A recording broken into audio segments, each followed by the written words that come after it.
नमस्कार, स्वागत आहे तुमचं SP मराठी कथा या चॅनलमध्ये। आज आपण बघणार आहेत नवीन व्हिडिओ दृष्ट लागणे।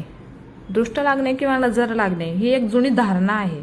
जेव्हा एखाद्या व्यक्तीला विनाकारण थकवा जाणवतो, चिडचिड होते किंवा कामात अडथळे येतात, तेव्हा दृष्ट काढली जाते।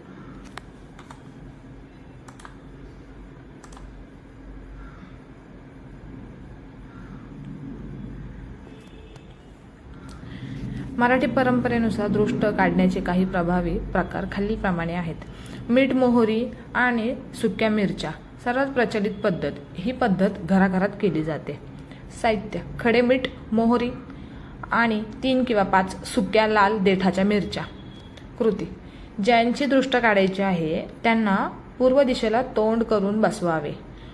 मुठीत मिरची घेऊन त्या व्यक्तीवरून खालून वर आणि वरून खाली ओवाळून शेवटी जमिनीला हात लावून दृष्ट काढावी। हे साहित्य पेटत्या विस्तवात किंवा गॅसवर टाकावे। असे मानतात की मिरच्यांचा ठसका आला नाही तर खूप कडक दृष्ट लागली।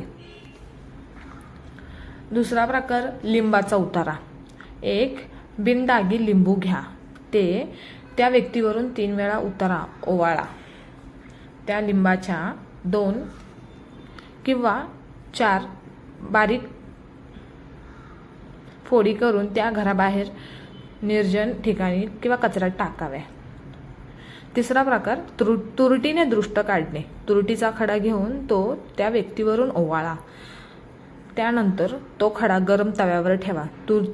तुरटी फुटल्यानंतर तिचा जो आकार येतो त्यावरून कशाची नजर लागली याचा अंदाज बांधता येतो। नंतर जी तुरटी बाहेर टाकून द्यावी। श्री स्वामी समर्थ सेवा अध्याय उपाय। स्वामी भक्त असाल तर खालील उपाय अत्यंत प्रभावी ठरणार। अंगारा: स्वामींच्या चरणांचा अंगारा कपाळाला लावा किंवा थोडासा अंगारा पाण्यात टाकून तो प्यावा। घरच्यांची, दारच्यांची, रस्त्याची, वाटेवरची, येत्या जात्याची, उभ्या आडव्याची, पशुपाखराची, झाडावेलीची, कोण्याही पाप्या चांडाळाची दृष्ट लागली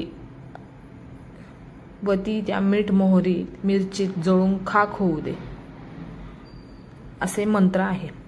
तारक मंत्र मोठ्याने किंवा मनात तारक मंत्र म्हणावा। यामुळे घरातील नकारात्मकता नष्ट होते। भीमसेनी कापूर: सायंकाळी घरात भीमसेनी कापूर जाळून त्याचा धूर सर्व खोल्यांमध्ये दाखवावा।